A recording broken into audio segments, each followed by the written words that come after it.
Among the tens of thousands of people that gathered to commemorate the historic day, a strong Australian presence was felt, including one Aussie family who joins us now from Copenhagen. Hello to Leon, Dane, Lucas and Susan. Hi, guys. Hello. Thank you for joining us on Sunrise today. Hello. What on earth was it like being there on the ground today?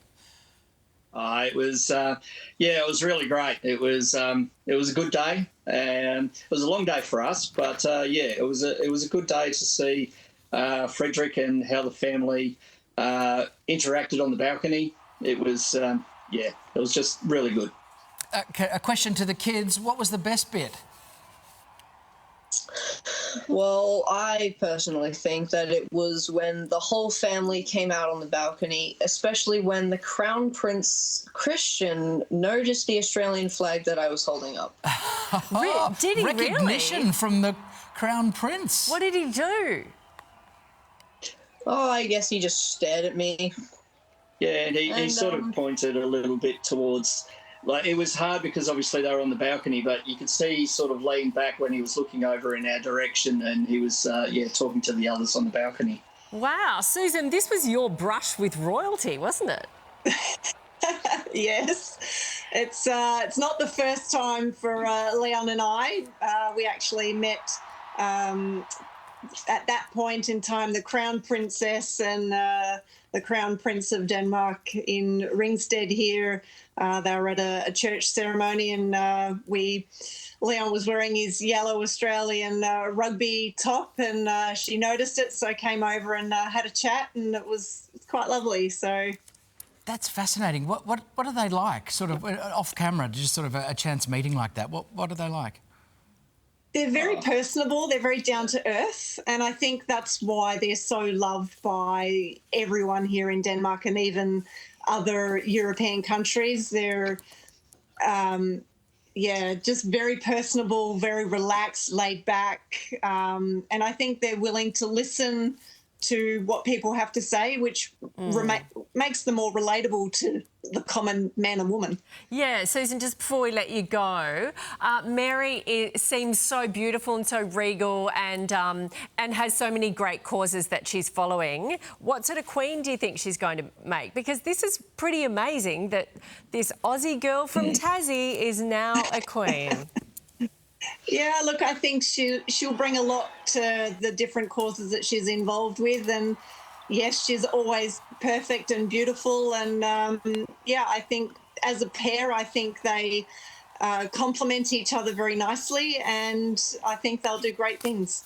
Oh, well, fantastic. We're so glad you enjoyed the day. Thank you for the summary. And now the kids get to say, oh, what were you doing today? I was just waving at the king. Yeah, and Christian, he was like, oh, good plan. How good's that? What a story to tell.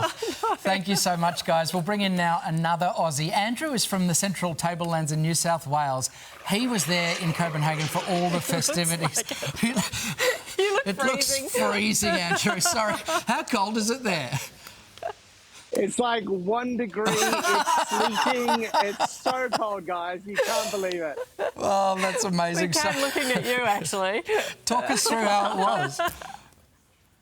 Look, honestly, it's one of the most amazing days of your life to watch the transition and from one generation to another, to see the royal family go into starting a whole new chapter of Danish history, to be at Christiansborg, to see the Prime Minister Mette Frederiksen proclaim Christian as king, to be at Amalienborg, to see the whole family come out and wave to the crowd.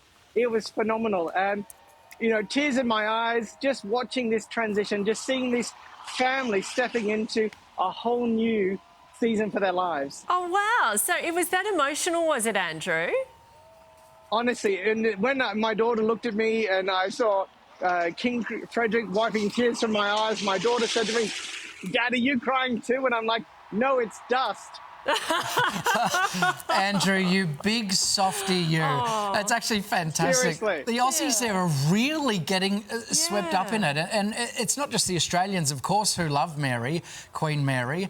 The Danes have really been taken by her in so many ways. What is it about the way that she appeals to the people there? Look, I've just come from an event hosted by the Australian ambassador in Copenhagen and Denmark, and just see the Australians, they are so swept up by this. But Mary is an amazing connector. She has spent so much time connecting with the everyday person in Denmark, making conversations, learning more about people's story, and then choosing the different things that she'll get behind. Over these last years, 19 years of being married to King Frederick, she has really made an impact by actually choosing to engage in society, engaging the big issues that are happening across this nation. So I think more Australians are going to come to the fore in Copenhagen and Denmark. More Danes are going to come out looking to see, look what Australia can bring to Denmark. Yeah, see, she was born for this role, wasn't she? What an incredible story. Thank you so much, Culminating Andrew. today. Isn't he Andrew, right as well? Thank you. It does the economic ties between Denmark and, puts Tasmania on the global map. It's just been incredible. Yeah, what a day. Well, let's get more news now. Here's Eddie.